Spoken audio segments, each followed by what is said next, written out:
Hi everyone, and welcome to New Images 2020. My name is Elie Levasseur, and we're going to start in few minutes the second of 8 pitching session of the New Images financing market. We designed this program 3 years ago now as an opportunity for decision makers from the XR entertainment industry to get pre-arranged one-on-one meetings with some of the finest XR work in progress on the market. We have selected this year 40 work in progress from 22 countries, and all these projects explore new forms of storytelling through either film, game, art, or performance. So we're gonna now unveil a collection of 5 projects that examining the impact of virtual technologies on the future of our humanity. The fun of that is that we have a wide range of different projects with quite different approaches of the same topic. And so before we start, I'm more than happy to welcome our 5 decision makers. So with us today, we have Jeanne Marchalot from France Télévisions. We have Paul Bouchard from Diversion Cinéma, and hopefully very soon, Guy Daléden from Filmfond Luxembourg, Marc Atala from La Maison d'Ailleurs, and Jinsu Chen from the VR platform. So thank you to all of you to join us for this pitching session. I hope that the project will capture your interest, and we are waiting, of course, for your questions. So let's move with the first project of the session. So the project is titled Toute. We're gonna watch the video pitch, if you don't mind, and then we will connect with the two artists.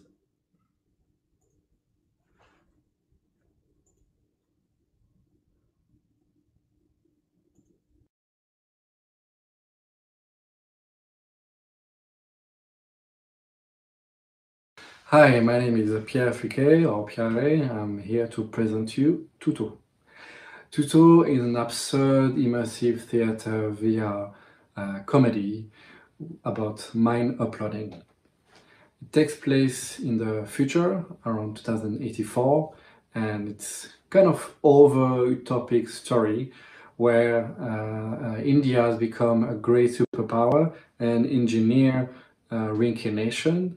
So you are among the last human beings, like a bunch of losers who have not uploaded their minds into a paradise, into a virtual world, a kind of cyberspace. And you are guided through a series of tutorials to get rid of your physical envelope, and then slowly become to learn immortal. And your guide is Polo and Marco, and not Marco Polo, which are Siamese brothers. And you are into a collective group, and then you go through different spaces. At the same time, it's a physical installation in a theater, and also in a VR social world like VR chat. We really want to give this project a type of new content for the audience, of light, funny comedy, which we think VR lacks of. And it's, futuristic, it's unique, and also it's a response to the pandemic crisis, which has generated shutdown of theater places. So we want to give them an opportunity to find a new way to open them, in connection with what VR can give, and like social platforms. And we want to make you laugh, and we hope that you can help, make this project come true. Hello, my name is Louis Cacciutolo, and I'm the CEO and founder of Room, a company specialized in producing and distributing immersive content for social VR experiences. As the owner of a theater for more than 20 years, I've been always obsessed with the potential of bringing a massive audience to live performances, and virtual reality for me is the solution. Together with Pierre Friquet, we are co-authors of this great project, which aims to bring fun to virtual reality experiences, as well as raise very serious topics such as how to download and to upload your mind to virtual reality and leave your physical envelope behind you. Has a lot of innovations in terms of setup, in terms of monetization policy, and in terms of how we will interact with people inside social XR environments. One of my main inspirations is the Egyptian Book of the Dead, which is literally a tutorial to guide the souls of the dead towards the afterworld after they passed away. This book, or should we say this tutorial, actually never tells you what the afterworld looks like, but it tells you how to go there and how to avoid any trap or horrible things that could happen in the way.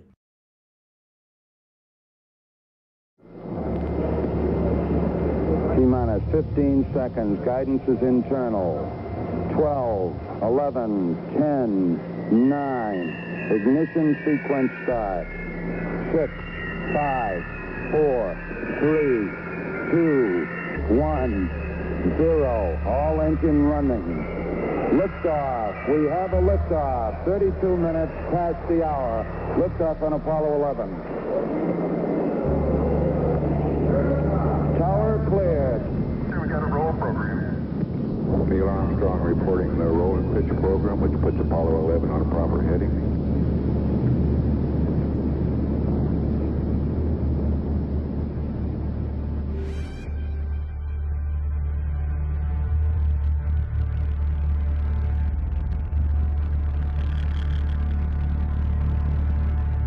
Altitude, velocity, light, 8.5 down, 220 feet.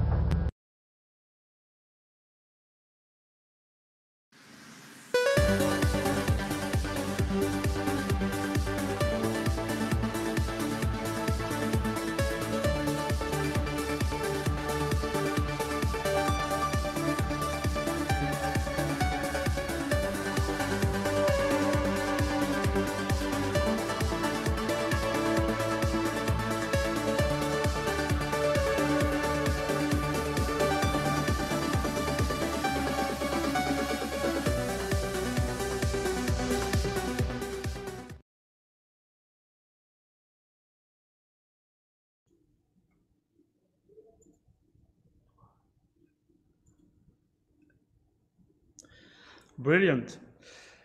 So we have the chance to have with us today Luis Cacciuzzolo and Pierre Friquet. So hi guys, how are you doing? Hello, Eddie. Hi. So maybe let's start with the first question, because you didn't speak about the budget actually. So what is the budget, and I mean the estimated budget, and what I know that you have already secured a few funds, though. So can you tell us more about eventually what are the partners on board? Okay, sure. Pierre, I will start. Yeah, so the total budget, provisional budget for the first, the first implementation of this project is 160,000 euro, 160K, basically. We already secured subsidies from the multimedia innovation fund of the Paris City Hall, and Vroom is investing in this project as well, with like more than 20K that will be dedicated to this project, 10K from the Paris City Hall, and we also have subsidies from the Occitanie region, because Vroom is basically is not located in Paris but located in the south of France. Okay. Thank you. I see the end of Paul raised. Please go ahead. Yes, hello everyone. I have a question. So you said there will be like an online version of Tuto and also like an installation version. Can you explain a little bit the difference? Is it just installation? You have like a scenography in installation, or does it change the way it's going to work and it's going to be introduced to the player? You want to talk about that, Pierre, or I talk about it? Okay, so the setup will be very versatile.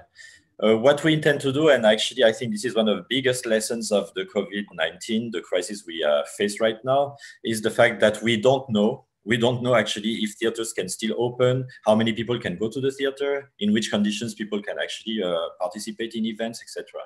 So the core of the experience is a participative, collaborative, like live performance with actors taking you through the whole process.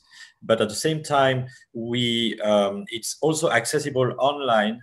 We can replicate the exact same formula. So obviously inside the live performance, there will be parts that are done with the VR headsets because you need to actually at some point wear a headset and do your tuto inside virtual reality with actors accompanying you in the process. But we can also have a fully online version, which will be hosted inside, for example, a platform like VRChat, which we already use very regularly for different types of events. It can be also a standalone app, and it can be replayable in live performance sessions inside virtual reality, again, through VRChat, etc. So it's a program that, and this is why the monetization prospects for this performance are multiple, because we can sell it to venues. We can basically sell tickets also on social VR platforms, and we can create standalone apps to tell to live the experience in a more private way rather than multiplayer way. Yeah. But at the end, this is the same experience you live online when you're at home than when you go to an on-site with an installation. It's more or less the same, and you can even maybe have like people on site and people at home sharing the same show. You can absolutely have both. It can be totally separated or mixed. Okay. Another question, maybe from someone?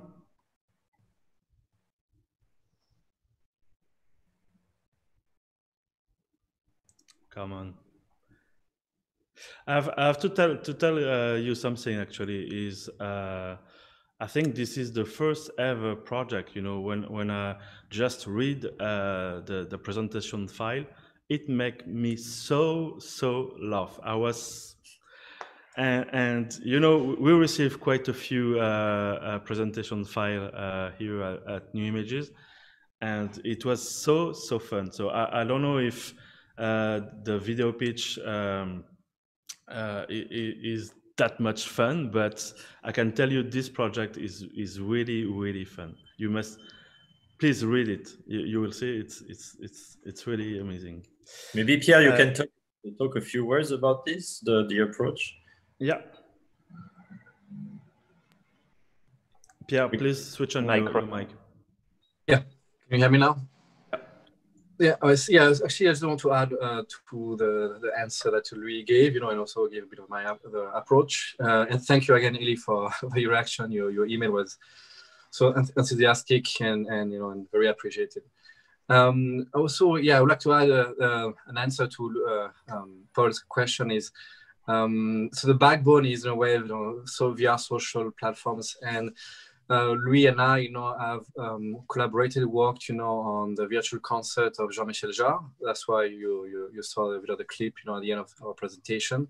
So we really want to translate or replicate the success we had with virtual concerts or virtual events like Louis has done recently for Venice Film Festival, and into the theater world, you know, and we want to address, you know, the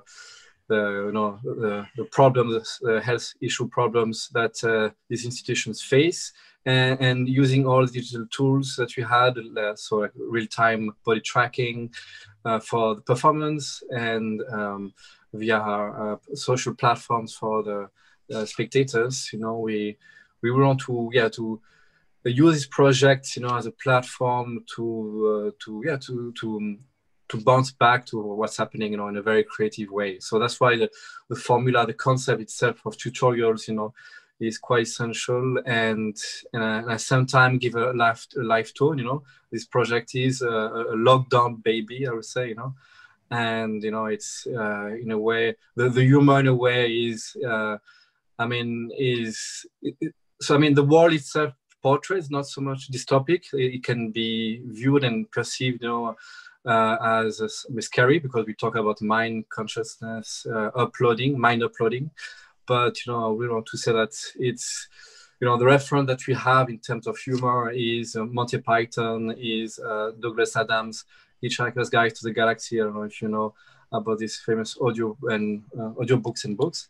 And and we want to really create this very absurd and funny story, and also pay homage to internet culture, which is this kind of like what the fuck culture, this kind of land that this digital world that we have been so much a part of the recent months. So it's I don't know if I should add anything. I don't know if you have any question, but that's basically the references that we Monty Python, absurd comedy. That's what we want to approach this project. Okay, I think actually we have to move to the next project, but of course, if you want to elaborate on this with the decision makers, feel free to get in touch with either Luis or Pierre for one-on-one meetings. Thank you, guys. I can't wait really to see the project. So hopefully soon in the year. But now, so we're gonna move to the next one, which is ERA. So we're gonna watch the 5-minute video pitch, and then we can start the Q&A with the artist.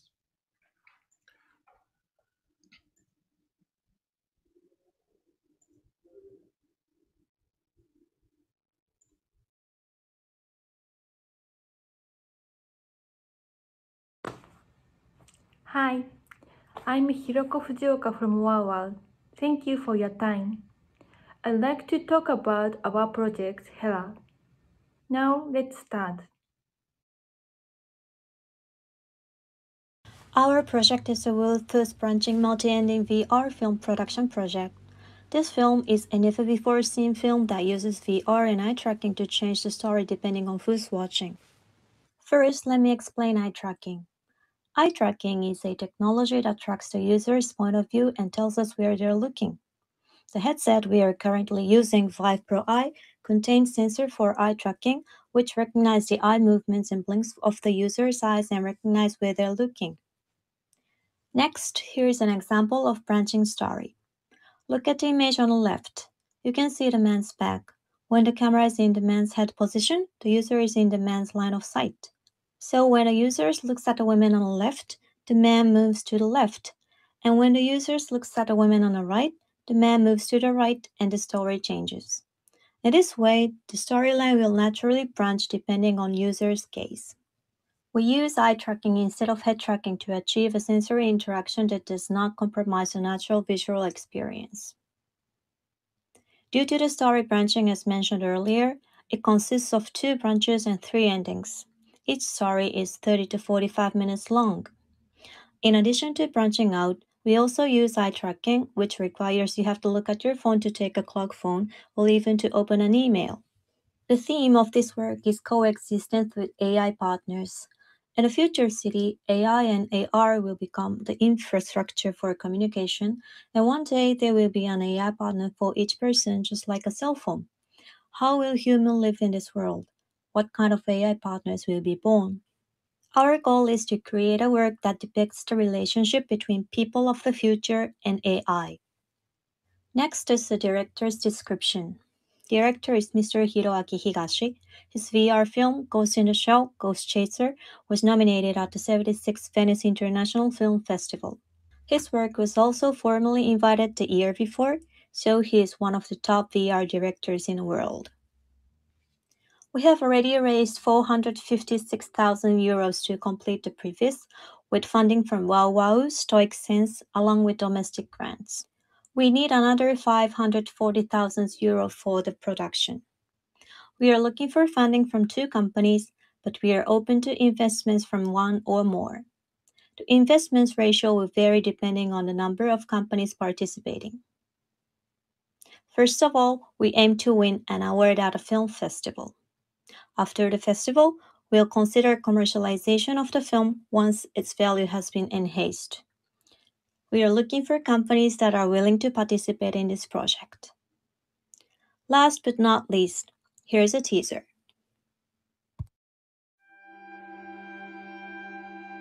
AI ヘラはお客様のメンタルビジネスを第一に設計された仮想上の人型生活アシスタントプログラムです。全部知りたいし聞きたいの。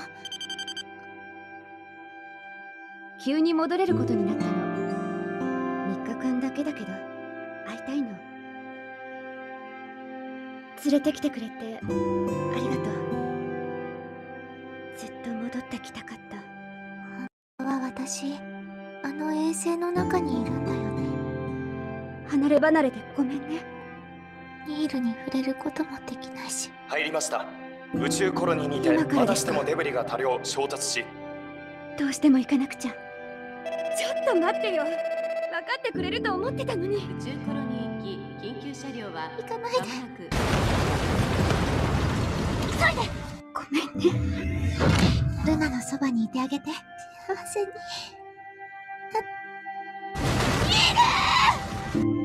全精神活動の情報化、デジタルクライオニクスについての政府方針が固まり、この子も会いました。あなたと触れ合って旅をしたい。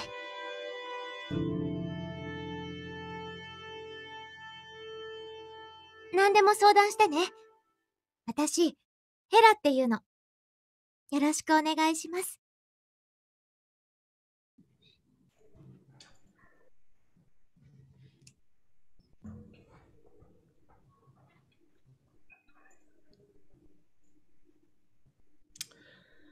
Brilliant.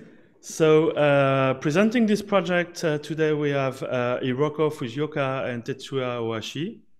Hi. Hi. Nice to meet you. Nice to meet you. So, decision makers, do you have any question, feedback you would like to address to the team?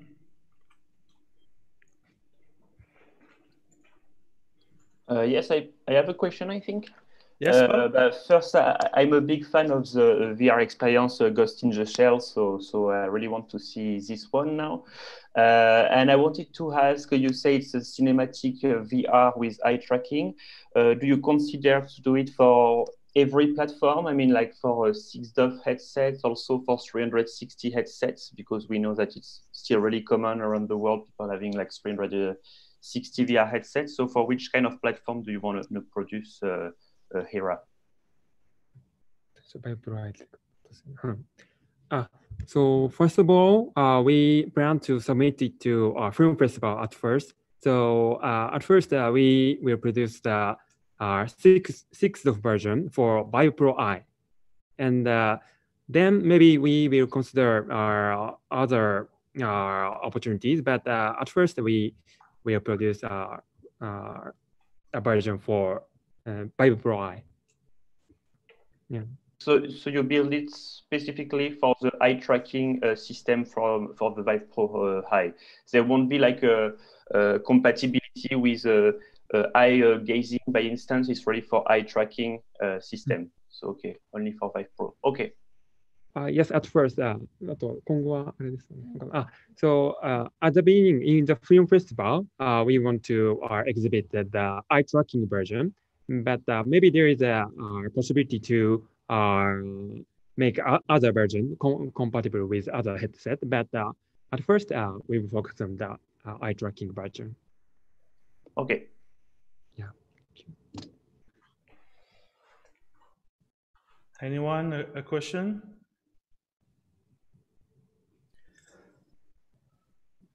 So maybe would you like to add a few words about the budget, the partners? I mean, and what you are looking for? I mean, do you look for potential international co-producers? I mean, what at this stage, are you looking for? Yeah. So we already finished the pre-visualization of this project. So currently we are searching for investor or co-producer for this project. So if at first we want to complete this project. So we are now searching for co-producer or investor. Yeah. And what kind of co-producers, if I may ask? I mean, do you see this project have a potential for a European audience, for instance? About the co-producer, we are searching for the 3D CG animation production because we have director Higashi, and if there is any potential partner of the 3D CG production company, it could be very good for us. Okay, thank you. If we don't have any question from our decision makers, then maybe we're gonna move to the next project. Okay, thank you very much, Hiroko and Tetsuya, and good luck with your project. So the next project is titled Extended, and it's gonna be presented by Bethany and Nathan. But first, let's watch their video pitch.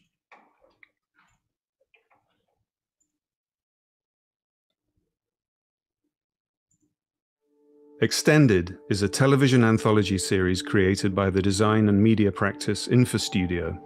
The show is made up of 5 standalone episodes exploring the impact of technologies on human intimacy and labor. From stone axe to Promethean fire to neural net, we reach further to the divine. To see across oceans, to be in all places, to prophesy fate. Each time we extend ourselves, we become gods for an instant, only for our once novel powers to slip into the everyday and become invisible. We are, each of us, mundane gods. In the world of Extended, a freelance actor remotely animates the private fantasies of clients, breathing life into their dreams and resurrecting their dead. Data oracles, voyeurs of our every move, simulate our futures and weave destinies of life and love. Will your promises of true love last forever? Ask your oracle if you dare.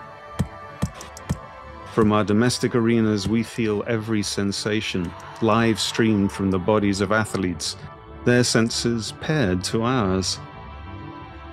And while we see through their eyes, a sensate world gazes back. Reefs, forests, and rivers that feel and desire in ways known only to those who can read the sacred codes of the natural world. Other codes judge your life's deeds to earn you passage into the ark. Its task, to preserve the minds of the worthy. But who sets the test for eternal life? Past myths tell of present futures. Today's technologies make us yesterday's gods. Gods who are as fragile, fickle, and hopeful as we have always been. This is the world of Extended.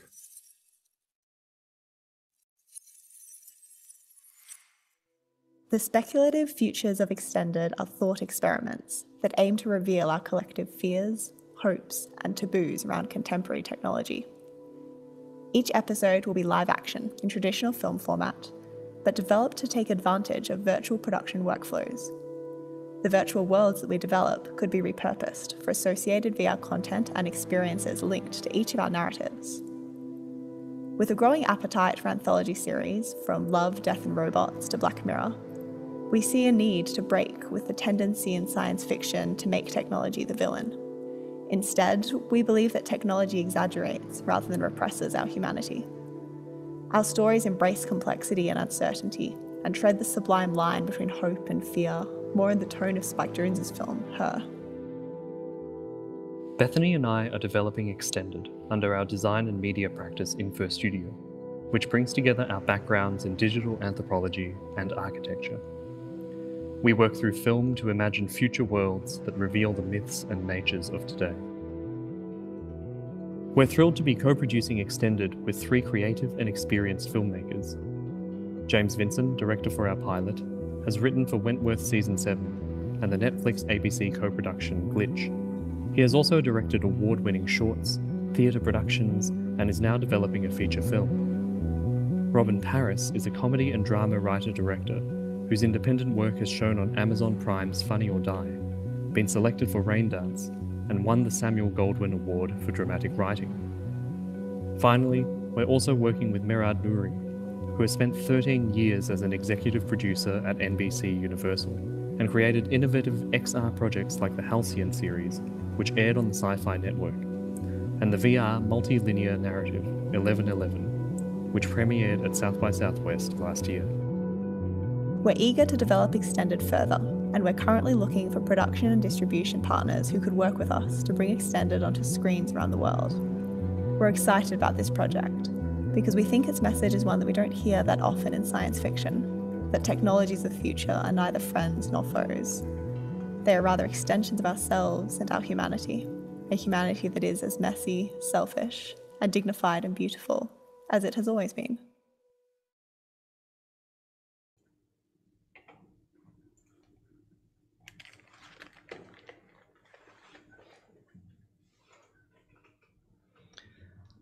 Amazing trailer, isn't it? Thank you so much for the presentation. And so we have now Bethany and Nathan with us. Hi. Hi, nice to meet you. How are you doing? Yeah, really good, thank you. So maybe I have a first question for you, actually. Can you elaborate a bit on the virtual production workflow you are talking about? I mean, I'm interested about what kind of engine, what kind of technology are you using, and can you also give us a sense of how much work it has to implement all this workflow? Sure. So for us, I think what we're really excited about is the potential for VR tools to be used in sort of producing the work for cinema and for TV. And so we come from sort of backgrounds outside of film, but sort of in storytelling and world building through anthropology and architecture.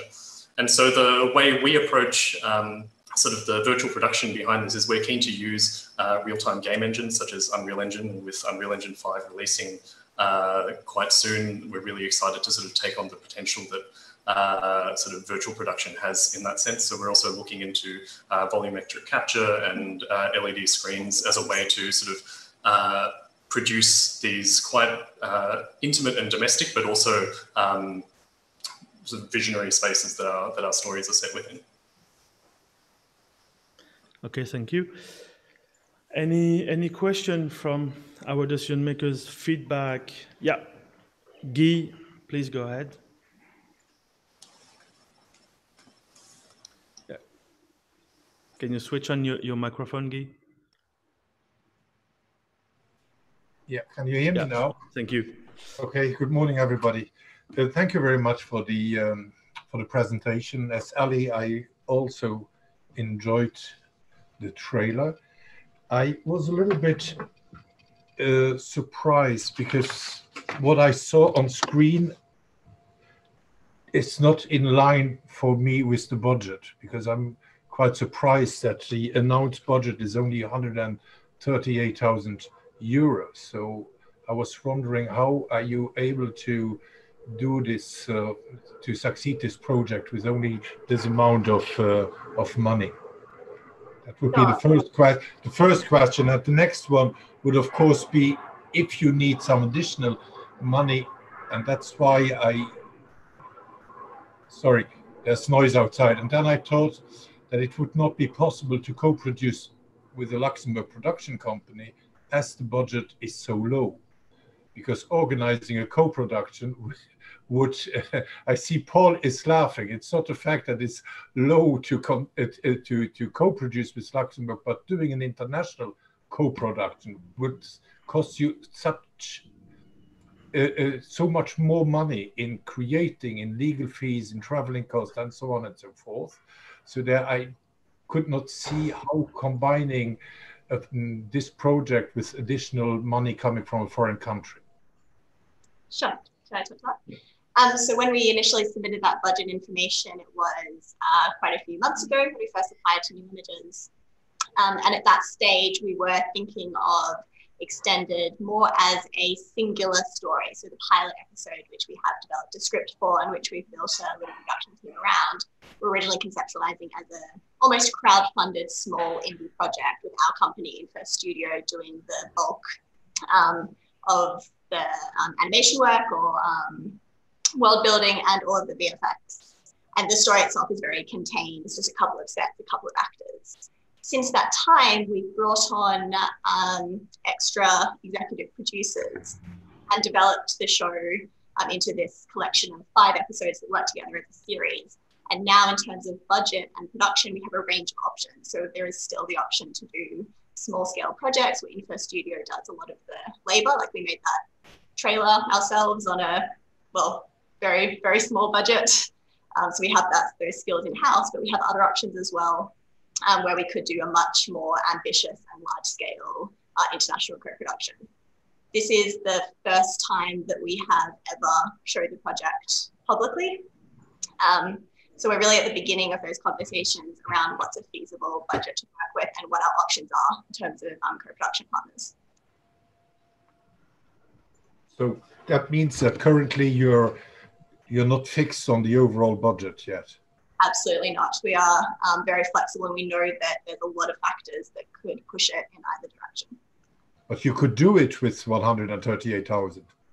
We could do a version, but I think since bringing on more producers onto the production team and speaking to them about sort of the possibilities and ambitions for this project, we are sort of reframing where we're at with it. And so that's sort of a strategy that we're currently developing with our executive producers. Okay, thank you. Thanks. Can I ask, what is your dream goal in terms of distribution, exhibition? Do you wish to reach like a platform like Netflix or Amazon, or do you dream about something more like being exhibited another way, alternative way, going to festival maybe, or online? I don't know. Can you tell me about that? So for us, when we've been conceptualizing Extended, we've looked at other sci-fi or high concept sci-fi anthology series that have gone before. So we've got Love, Death, Robots, Black Mirror, Tales from the Loop, and these sit very well on streaming platforms. However, we're flexible and pragmatic as well. So like a linear television channel would also, I think, reach the sort of audience that we believe would be interested in Extended. Our dream, I think, is overall just getting our stories out there and getting them seen by as many people as possible. So whichever platform could facilitate that would be our dream. Okay, thanks.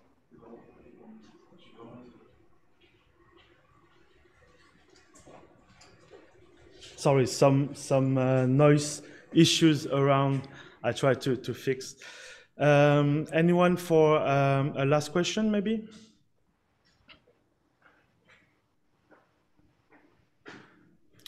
Would you like Bethany, Nathan, to add a final word about the project? Something you would like to develop? Yeah, I mean, I think for us, the fact that we sort of come from an interdisciplinary background, that we use film a lot, and so we're experienced with film, but we're not sort of from the entertainment industry. Like our expertise really is in sort of future speculation from research that we're doing in sort of both our anthropological and architectural practice. And so we're really interested in bringing together those conversations across disciplines. And so that's really why it's exciting to us to be in a place like the New Images Festival, talking to all of you, because I think it's really the questions that we're asking and that all of you are asking in your projects are really sort of, I think, the identifying questions of the future. And I think the way we hope to and want to tackle those is by sort of drawing on expertise from many different directions and disciplines. Okay, thank you to both of you. We very much appreciate your application, because I think this is the first time actually we had a project which is not developed for a VR headset, but I think it's quite interesting also for market to open it up a little bit and to welcome some projects that use the VR technology for their production workflow. And I think this is something we would like to develop, and hopefully I think we can bring also more industry players on this kind of projects. So thank you to both of you. And let's move to the next project. So the next one is called ARC, and it will be presented by Firat Sezgin. Let's watch the trailer first.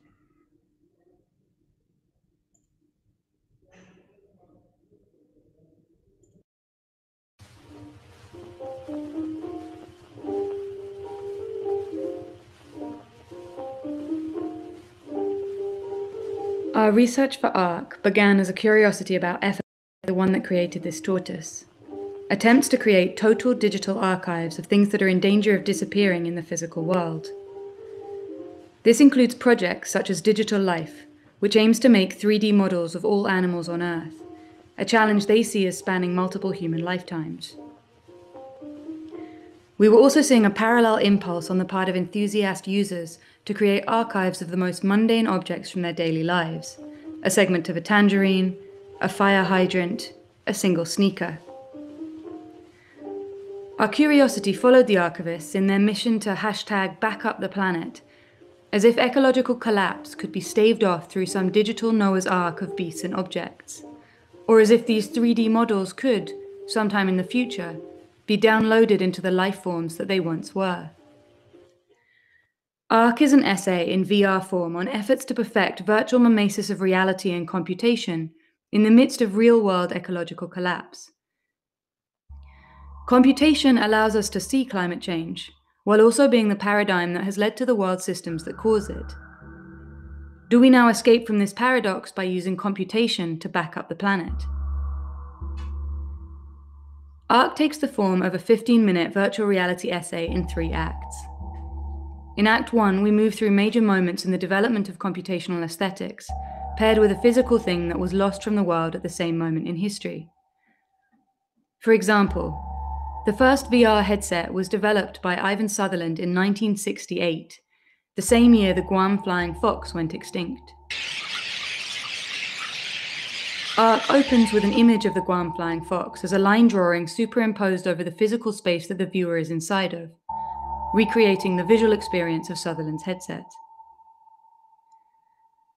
The first act surveys a series of these moments, bringing the audience up to the present day by taking us through the visual style of VR, from Sutherland's headset, to utilitarian NASA simulations, to early futuristic environments of 90s virtual reality, to today's hyper-realistic environments. As the virtual world gets more realistic and less distinguishable from reality, the user senses that the physical world is being destroyed in parallel to it. In Act 2, the viewer is in the future museum of these archived fragments, which we will build from the already existing archive of online models and scans. Shorn of all context, these objects become strangely fetishistic, like fragments that have survived from a previous civilization, now displayed in a museum under glass with signs saying use unknown. Or like an old Hollywood set of a city, flats painted with uncanny realism but only inches thin. These are our Hollywood flats, not just of a city but of all the life within and beyond it. In the third and final act, we ask, how can we use the digital to look anew at the physical world? How can we change our causal relationship to it? What if we stood totally still? Would the world flourish? How can we move in synchrony with it? How can we learn to think like and think alongside, not hold on so tightly that we destroy what we seek to save?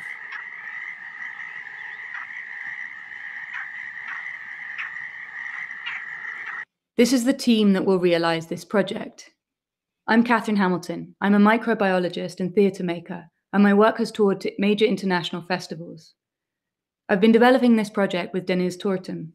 Deniz was at the MIT Open Doc Lab and is an award-winning documentary filmmaker and technology researcher whose last VR piece, Floodplain, premiered at Venice. Our producer, Firat Sezgin, has a background in producing feature films and worked with Deniz on Floodplain.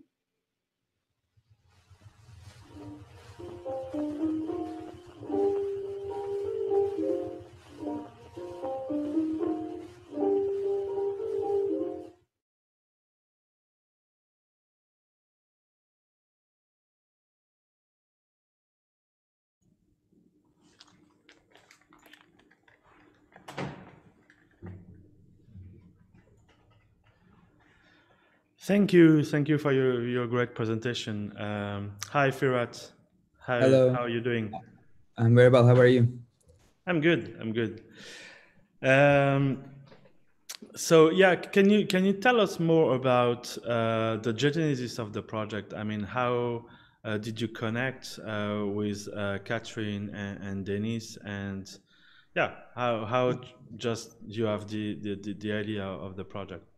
Yes, of course. Deniz and I work on 2 feature films and a VR film, Floodplain, before, and we're also working on a couple of more projects apart from this. And he's also the co-founder of Institute of Time with me. Catherine, I met through Deniz, and she's a crazy artist who lived in Istanbul for 5 years, who's now based in New York. And together they came up with this concept, and I was involved a little over a year ago, when a little bit before, when we first pitched the project back in November. Since then, actually, since ITFA in November, Deniz and Catherine were commissioned to create a 2-channel installation for this piece. I mean, not for this piece, like based on the themes in this piece. And that was presented in a gallery in New York on January. Now, due to Corona, it's going through digital exhibitions. We were in Toronto Museum of Contemporary Arts for 2 weeks, and then MUTEC last month. And we're hoping to continue those. If anyone interested, I will be happy to send that 2-channel video work, approximately like 12 minutes, which gives a great insight of for the tone for the piece. And also, I wanted to mention that because they're both based in New York, we've secured a residency in New York for 2 years when we're expecting to work on this and finish this project. The residency is a partnership between ONGS. It's a place called ONGS, ONGS Studios, partnership between Onassis Foundation and New Museum Inc. And we're hoping for this piece to be, it's a single user experience and an installation that we hope to present in museums. It's a little more than what you asked, but I guess that was not in the video, so I felt the need to tell you. Okay, let's open it up to digital makers to see if they have any question, feedback. Anyone?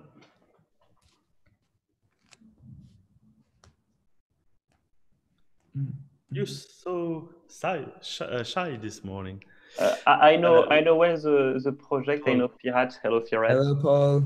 Can you remind me more or less at this stage what do you expect in terms of how long is going to be the project, and how much the spectator is going to be present in the virtual world, is going to interact, or have you think about that? Does it change? Yes, we plan this installation experience to be approximately between 10 to 15 minutes. The last part is, well, there's three parts in terms of interactivity. The first is more of a spectator role when we go through the history of VR headsets paired with the climate crisis, and you see through early headsets and we imitate the interactions that that was available to that headset at that time. And the second part of interaction is when we go through the museum part, as we call it, which is an attempt to visualize and create the experience of how that arc would look like and would feel like if that was the case. Again, I have to express that this is a speculative documentary in VR, so it's an imitation of what it would look like. And the third part is the interaction of movement and time. So we would see the planet grow itself as you don't move. So it's what we call it as what if the world stood still? Would the world flourish? So similar to some games like Suprat VR, like as you don't move, you see the world grow. But as soon as you do some interactions, you see it shatters, and that offers a mediation that's you know. It's still, we're working on the last part, but maybe it could go on as the user wants, and so that's why we say like 10 to 15 minutes. But yeah. Okay, thank you, Firat. Yeah. And some last words, I guess, is that we are hoping to start prototyping the work and have it ready by April, May. And a prototype or a first iteration of the work where we go through the three parts and the interactivity. And the next following year, starting from summer of 2021, we want to go into production. Hopefully we would gather the required funds by then and be done with the project in 2022, early 2022. Yeah. What's your production plan? I mean, estimated budget and how you imagine to finance your project? What kind of partners would you like to have on board? Yeah, so because there's a possibility for US funds as the creators are based there, and I'm based in Netherlands, we have applied and still applying to funds available to us from state or some private foundation money from United States. It's similar to Luxembourg Film Fund. There's a Netherlands Film Fund here where they have our application in front of them. What we're looking to raise right now, close to 25,000 euros to create the first iteration of the work. And then we would need an additional close to 100,000 euros to finish the work. We would love to have on board co-producers that can bring some money.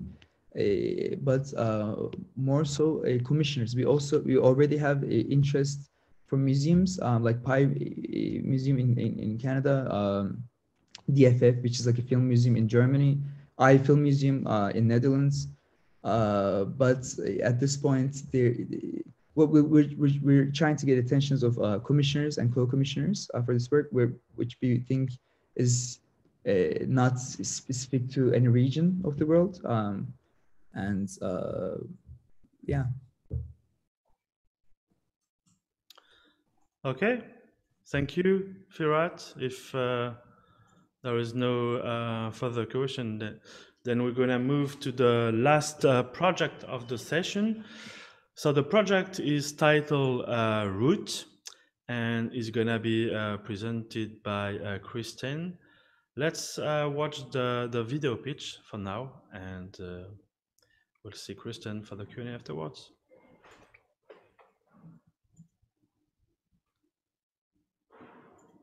Hi, my name is Kristen, and my project is Root. In the beginning, God created the heavens and the earth, but in the end, we had to create those things for ourselves. The wise among us knew that climate change was real, but we couldn't stop it. Through a series of man-made and natural disasters, humans faced extinction. What Sagen Cronin, the creator of the neural network, wondered as she witnessed the end was this: if God made the world perfect, why didn't he make us digital? And so began our new beginning. A digital utopia of our own creation was born, and we called it Root. In computer language, the root directory is the source folder from which all else originates. So we began again, and life was good, except for one thing. Humans are no longer able to reproduce, but we haven't given up hope. 51 years after the last human died off, Edna Payne attempts to regrow biological human life with the Mother Project. And she might be able to do it, but not without your help. We're running out of resources on Earth. It's time for you to find us a new home. This is a single or multiplayer game where you play one of 5 crew members on board the Starship Forerunner. And the first decision you need to make is, am I ready for a clone to replace me? You're 30 days into this 100-year voyage to Proxima Centauri b, or as we like to call it, Proxy. This day marks the first day that your digital clone is able to be activated. I don't know how you're feeling about this, but here's what happens when you activate a clone. Your clone will replace you. It will become the owner of all your possessions. It will be able to interact with your friends and family just as you would. You have until day 90 to decide, but if you choose not to activate your clone, you must end your journey and return to Root. This is because in a world where only 328 million digital people exist, we can't afford to lose even one person to a one-way mission to the stars. This is the first decision you have to make. But you don't have to choose right now. First, you can watch some memories, or you can view your mission files. I can walk you around the ship. You can meet the other crew members, or get a view of space. Don't worry, I'll let you know when we approach Mars. I'm Cassie, your computer assistant, and I'm here to keep you safe. I'm in control of the ship, with your approval, of course. And I'm here to keep track of your mental well-being as we make this long journey together. How are you doing right now?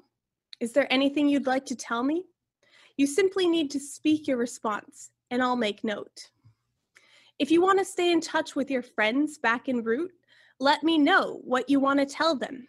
I'll transcribe your message, and you can post it directly to the social media platform of your choice. In the meantime, we need to engineer some plants to be able to grow on the alien landscape of Proxy. Otherwise, our terraforming efforts will not be successful. Would you like me to walk you through the game? We are seeking $250,000 for a 10% stake in the project. $50,000 will go towards creating the video game portion, and $200,000 will go towards creating the pilot episode. Our budget contains the details and different tiers. Also note, we are open to multiple funders, and we are actively seeking them. We're also open to conditional funding, and we're happy to receive letters of intent. Root takes us beyond the end of the world in a game that not only explores our role in the future, but it also changes the way we talk about life in the present. With your help, we'll open a dialogue around the things that give us meaning. Join the conversation. Join us in Root. Thank you.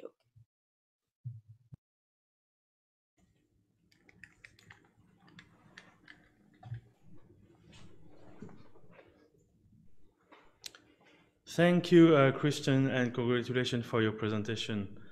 How are you doing? Thank you. I'm doing very well, and I appreciate you having me on here. So maybe I'm gonna start with the first question. Actually, I really love the narrative of the game and the gameplay, but can you just elaborate a little bit on what will be the design of the game? And I mean, since I will put my headset, what I can see in the headset, I struggle a little bit to picture what we're gonna have in front of our eyes. Absolutely. So you would start this game on board a starship, and basically you're traveling through space. So you have views all around you of a digital or views of space. But this is mainly a game that you would play sitting down. So even though we would utilize 6 degrees of freedom, you do most of the stuff from your seat. So your view around you will be of a starship, but it can transform into a theater where you watch videos kind of in front of you only. That's the video portion of this game. The other thing that you would see is that you have a control panel where you have access to the game of what you're doing on the ship. And you're actually engineering plants to be able to grow on a new landscape. So you're going to have the view of these plants and be able to check in on their growth. And that's sort of the look in a nutshell. Okay. Decision makers, any comment, feedback? I think yeah, Paul? a little comment, because I think like online, when we read the project, it's written that it's a 3DOF, but in fact it's a 6DOF, if I understand well. Yeah. And regarding this, so it will alternate in between cinematic sequences and then more interactive, like a puzzle games. Regarding to go further in the interaction, is it going? You can manipulate things with your hand, or is it going to be point and click, or how does it go? Or is it going to work? It would be point and click. Again, we're using the 6DOF to enable you to interact with the videos, meaning like voice communication technologies and things that can change, having new pieces come in front of you, but it would mostly be sort of clicking through the space or clicking to manipulate the game. So we kind of simplified the VR aspect and focus on the video production values. Okay, thank you. Yes.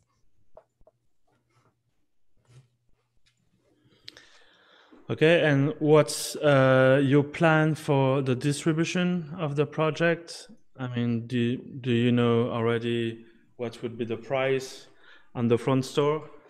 Sure. I believe it would sell for $29.99 as a game, and we are looking to get to as many headsets as possible. So that's the 6DOF change from things, so we have access to more platforms, especially with the interactivity we're looking for. So. and on which platforms? We believe we can hit, I mean, it's early stages, and I definitely can have expertise, to help me walk through that. But since this is mainly video content and less of a full exploration of a world, you're really in a room on a spaceship for the majority of the game and transport through the stories that are being told, and like branching narratives, kind of like we've seen before on Netflix, Bandersnatch, that kind of thing. So we're looking for as many headsets as possible that can contain this video content. But I'm definitely open to working with people on narrowing that down. Thank you. What kind of skills eventually you're still looking for? I mean, if you need a partner, what would be the profile? I would definitely want someone who can guide us to the correct distribution channels.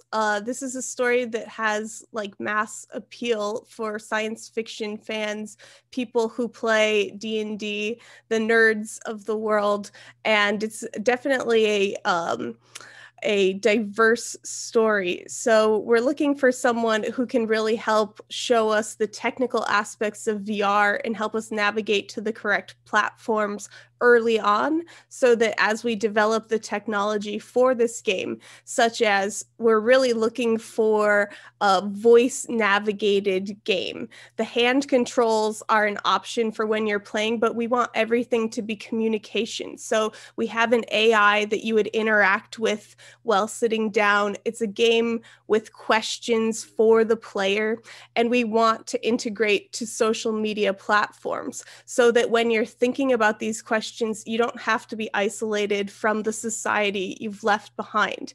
I mean, we're currently in a digital world en route. So social media is just an example of how we live in that world.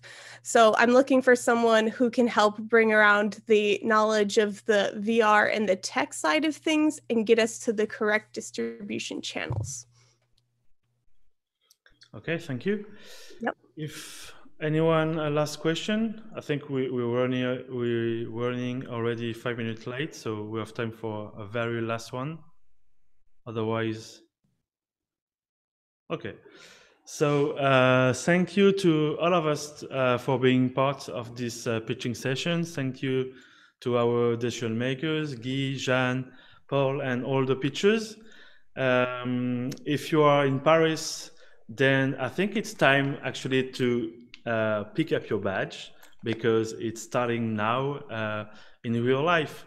And see you soon for the next pitching session. So in few hours, it's gonna be 5:30 Paris time. And enjoy the festival. See you. Bye-bye. Bye-bye. Thank you.